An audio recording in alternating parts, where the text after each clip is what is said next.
¿Sabías que en la década de los 70 en nuestro país hubo un equipo de fútbol que hizo historia por sus logros y hasta el día de hoy nadie ha podido igualarlos? Pues bueno, déjame contarte un poco acerca de mi abuelo y los demás exacampeones. Todo empezó hace unos días con un trabajo online de la clase de español, donde nos pedían escribir un ensayo sobre alguien relacionado a una hazaña histórica o no, y ese o no me llamó la atención. En verdad quería escribir de alguien diferente, no los mismos reconocidos. Entonces decidí pedirle ayuda a Dani, mi primo. Siempre tiene buenas ideas. Cuando le conté lo que quería, me dijo, escribe el abuelo Boli y el exacampeonato. Claro, el abuelo Boli, ¿cómo no se me ocurrió? Varias veces mi papá me contó cómo mi abuelo formó parte de un gran equipo que logró el único exacampeonato en la historia de nuestro fútbol. O sea, fueron campeones 6 años seguidos. Si eso no es una hazaña, entonces...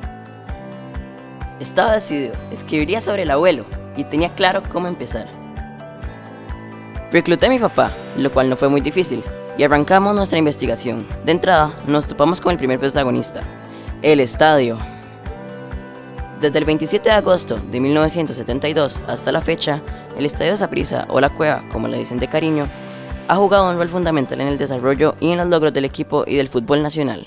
El Saprissa empezó a tener su casa, un lugar donde antes entrenábamos en las sabanas, en cancha abierta, y ahí empezamos a tener un espacio que era exclusivamente para el Saprissa, y el Saprissa empezó a identificarlo como su casa. El Estadio Saprissa, cuando se funda en agosto de 1972, cuando se juega el primer partido oficial, que es aquella cuadrangular donde estaba el Madureira de Brasil, la Liga Deportiva Alajuelense, el Comunicaciones de Guatemala y el Saprissa, a partir de ese momento el estadio comienza a generar una sensación muy distinta al jugador de nuestro país y a los futbolistas que venían a nivel internacional. Antes todos, el 71, 70, 71 y parte del 72, teníamos que jugar en el Nacional. Recuerdo perfectamente en el 7-2 cuando se inauguró el estadio. Jugamos contra el Comunicaciones de Guatemala, ganamos un gol de Flaco Echevarría. Inolvidable para mí ese partido.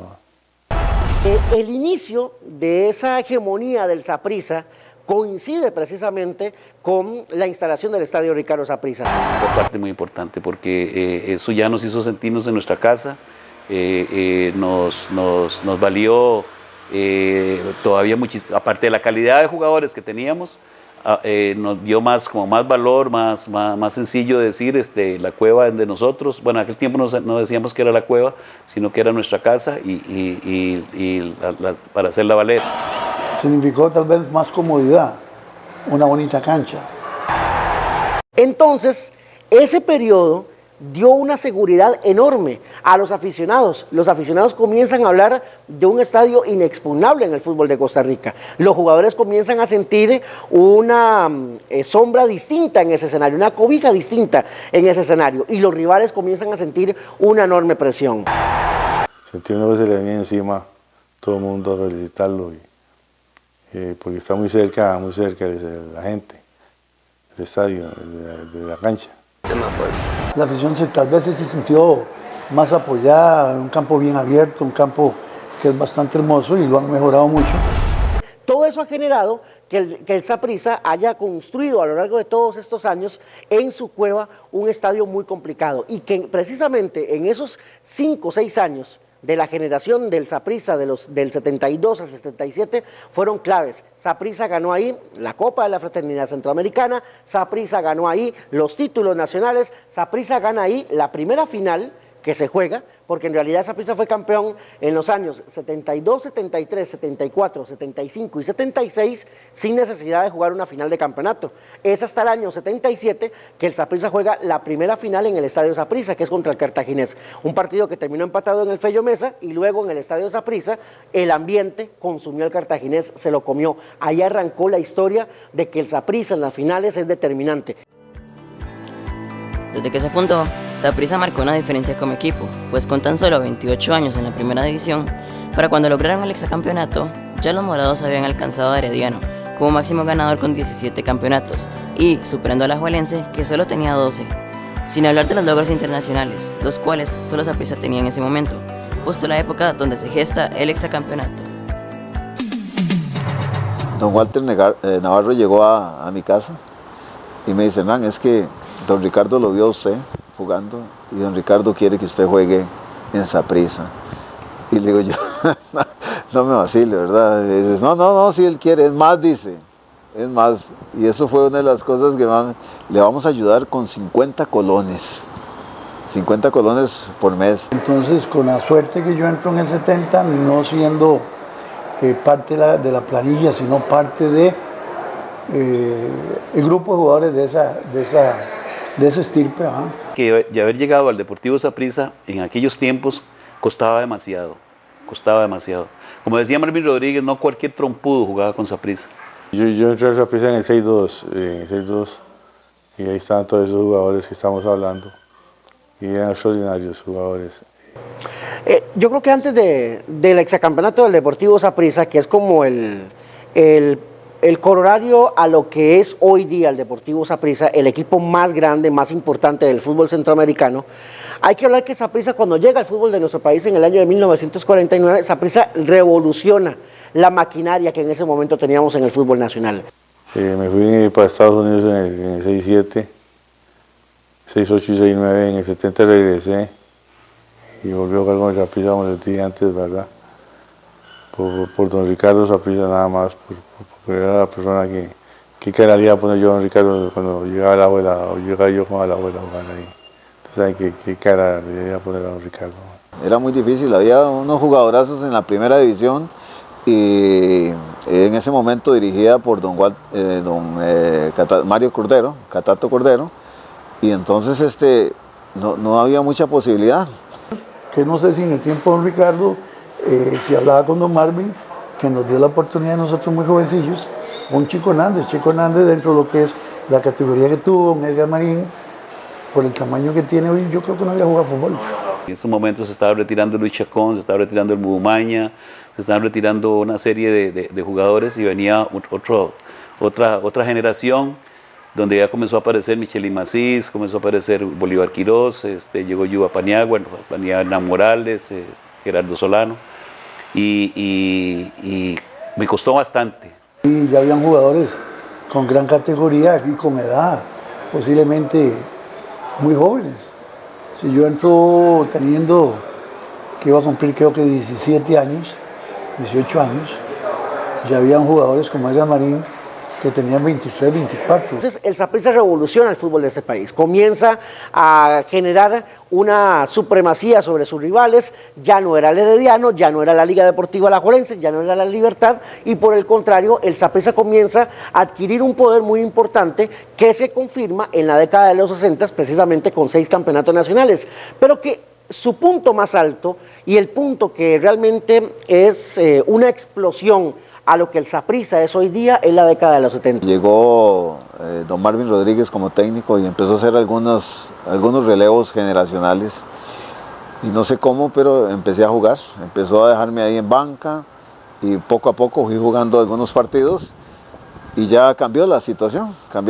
Cuando me di cuenta, ya yo era un jugador de Saprissa en la primera división. El adaptarse a un equipo de esos pues costaba demasiado.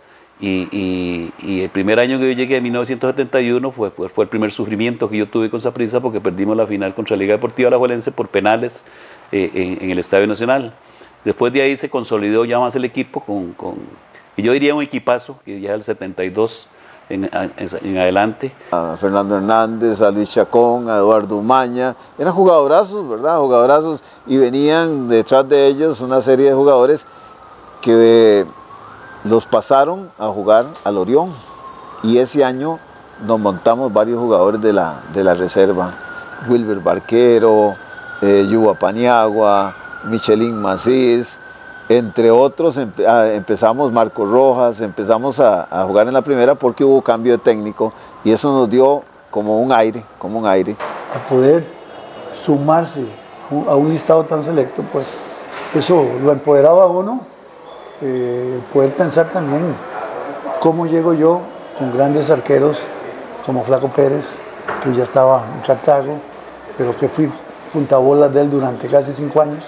Saprissa llega en esa década de los 70 y confirma su supremacía sobre el resto de los equipos en el fútbol de nuestro país. Y no hablo solamente en la cancha, con el fútbol, sino con los números, con los datos. Saprissa hoy día es el único equipo en la historia de nuestro fútbol, de los 48 equipos que han participado en Primera División, que tiene supremacía sobre todos. No hay un solo equipo que tenga en el balance del mano a mano algo por encima del Deportivo Saprissa. Mi papá cuenta como mi abuelo siempre dijo que el camerino de Saprissa era especial, y la verdad tenía razón, es un lugar con energía diferente.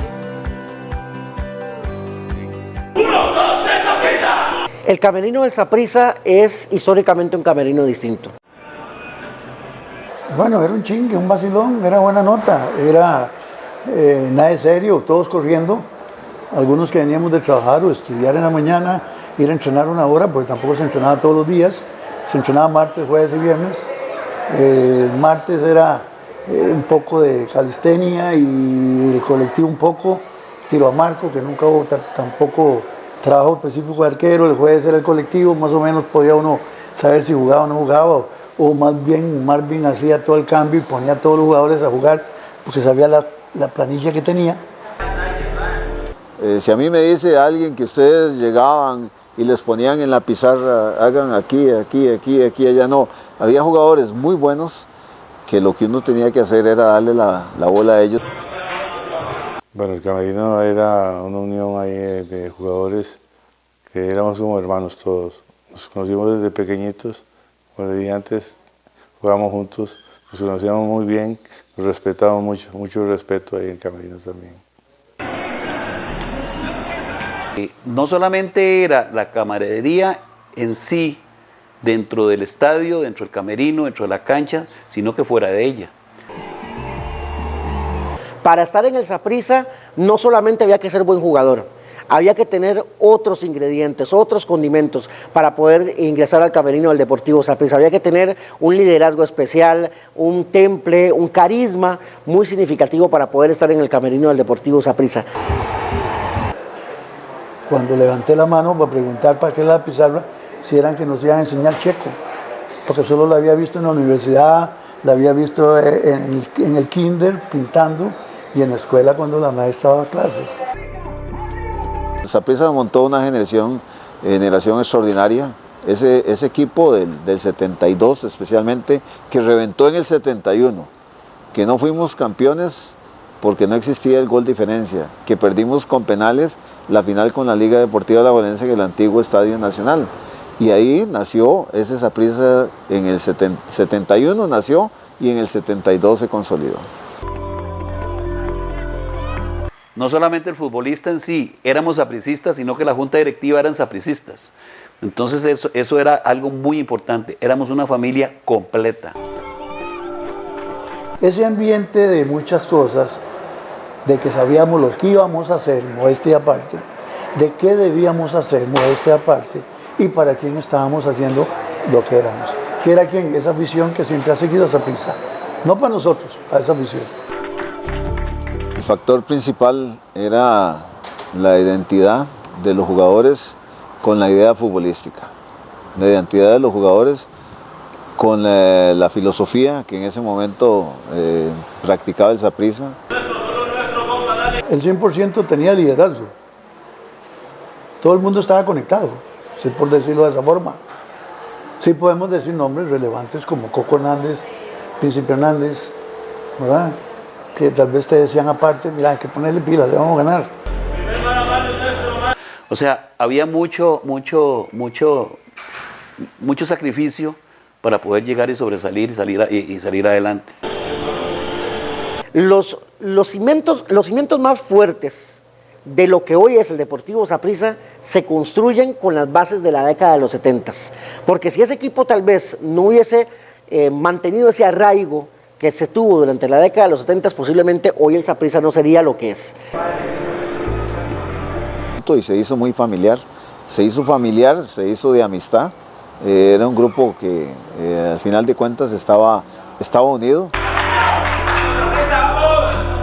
Para lograr eso yo tenía que tener compañeros sobresalientes también, porque tener a Edgar Marín, a Chico Hernández, que yo lo tenga en la gloria, a Gerardo Solano, Luis Aguilar, o tener a Yuba, tener a Hernán, o tener a Fernando Hernández, y etcétera, etcétera, etcétera, pues no es cualquiera. Cualquiera diría de que es muy fácil.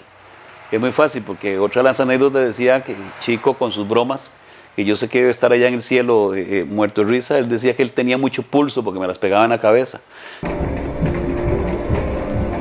En realidad han sido muchas cosas que se han hablado acerca de ese camerino del Saprissa, que era muy fuerte, que era muy sólido, que además era altamente talentoso.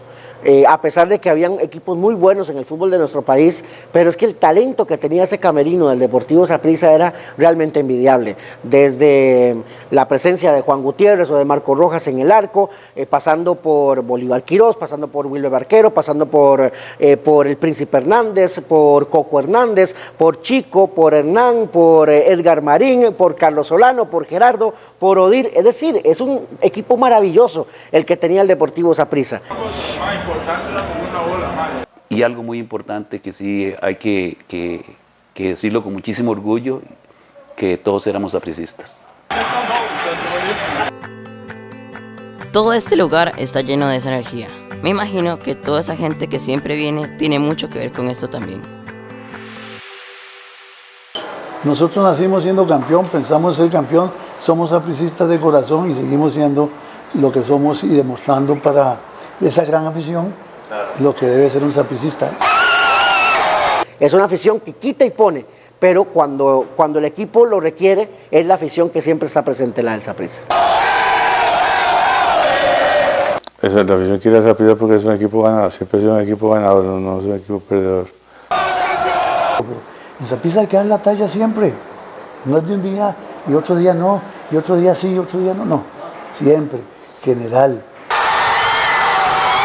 Y el jugador que se pone una camiseta del Deportivo Saprissa tiene que sudarla y tiene que cumplir muy bien su labor, porque va a ser visto por la afición más grande que es el Deportivo Saprissa.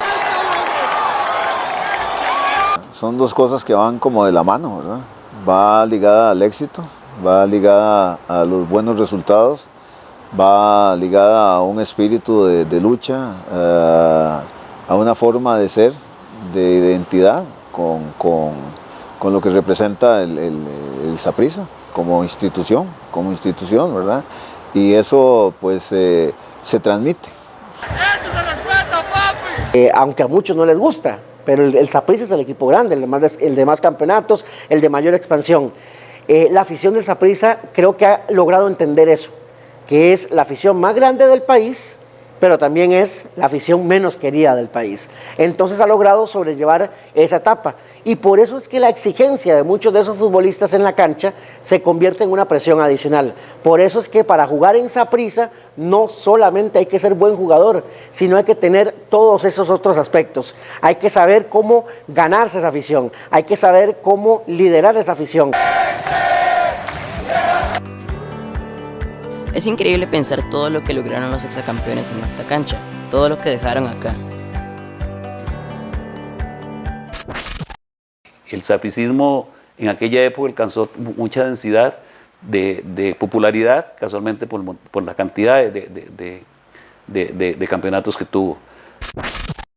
Es un privilegio haber pertenecido a una generación de futbolistas muy connotados, que lograron un hito, ¿verdad? Hasta ahora en el fútbol costarricense, porque no fue fácil, porque hubo que luchar contra equipos que también aspiraban a ser campeones. Creo que nosotros de aportar será volverle a ubicar al jugador la identidad sobre lo que tiene que hacer y dentro del profesionalismo que es, porque aquí podemos hablar de que son profesionales porque entrenan mañana y tarde. Y no hablo de comportamiento, sino de actitud ante el aficionado, en la cancha. Un día corren, otro día no. Si perdieron, para eso están y vamos a ponerle más ganas. Y la frase lapidaria, vamos a seguir trabajando. Y a raíz de los 6 campeonatos seguidos no es cualquiera que los gana, no es cualquier equipo que logra eso. Es una hazaña nacional e internacional. Muy halagado de formar parte del mejor equipo que ha tenido Saprissa en toda su historia, porque no habrá otro equipo. Por ahí decía Javier Rojas en sus tiempos que los Chaparritos de Oro, pero los Chaparritos de Oro nunca ganaron nada, ¿no? Entonces yo diría que el Deportivo Saprissa pasará a la historia de los 6 campeonatos y pasará a la historia del equipo que realizó el mejor fútbol que ha tenido Costa Rica en todos los tiempos. Lo que nosotros hicimos no fue una cuestión de hacerlo por hacerlo, era la representación de los que entraron desde 1935 al 40 y pico que entró a Primera División para siempre estar peleando el campeonato. Entonces eso se viene, si no fuera como un sentido hereditario, que hay que hacerlo porque hay que hacerlo y no hay otra que hacer. Entonces eso fue lo que nosotros siempre hemos pensado, los que estuvimos en Saprissa desde niños, ganar y ser campeón, ganar y ganar donde fuera y contra quien fuera. Esa generación de nosotros, de los 70s, de los 6 campeonatos seguidos, ha obligado en las generaciones posteriores a que el futbolista sapricista esté obligado a ser campeón y a jugar bien. Me enorgullece que mi abuelo haya sido parte de esta historia y de que haya contribuido a todo lo que Saprissa es y será.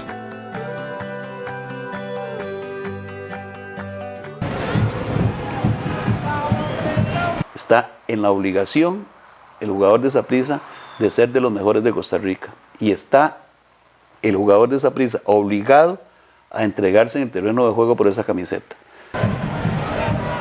No, es que el reto y la obligación de una institución como la del Deportivo Saprissa es la excelencia siempre, ¿verdad? Es siempre buscar ser el campeón. Es cuestión de tiempo. La Junta Directiva de Saprissa es muy luchadora, muy trabajadora y es una mente muy abierta. Yo creo que sí. Saprissa no debe haber días malos, debe haber días siempre buenos. Buenos primero por la afición y buenos para el jugador que sale triunfalista, no bajar la cara, tampoco ser pedante ni perder la humildad, sino sabiendo que es un equipo que se debe demostrar de que para eso nació, para ser campeón. El jugador que llega a Saprissa tiene que brillar, tiene que sobresalir, porque está obligado.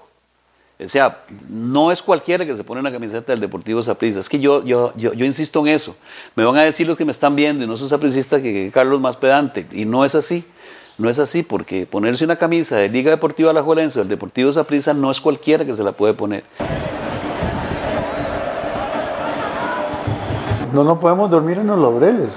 Saprissa debe seguir siendo Saprissa.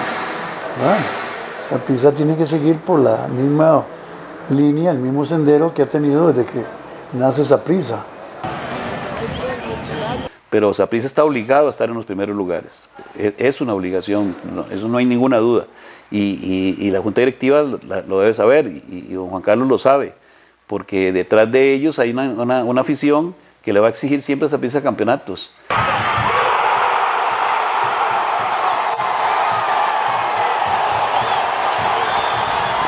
Quiere decir que el Saprissa es un equipo en constante transformación, que los mejores momentos del Saprissa posiblemente no van a estar ligados a que el Saprissa en algún momento jugó contra el Santos de Pelé o que tuvo aquel maravilloso partido del año 61 contra el Real Madrid o al hexacampeonato, sino que los mejores momentos del Saprissa pueden venir más adelante.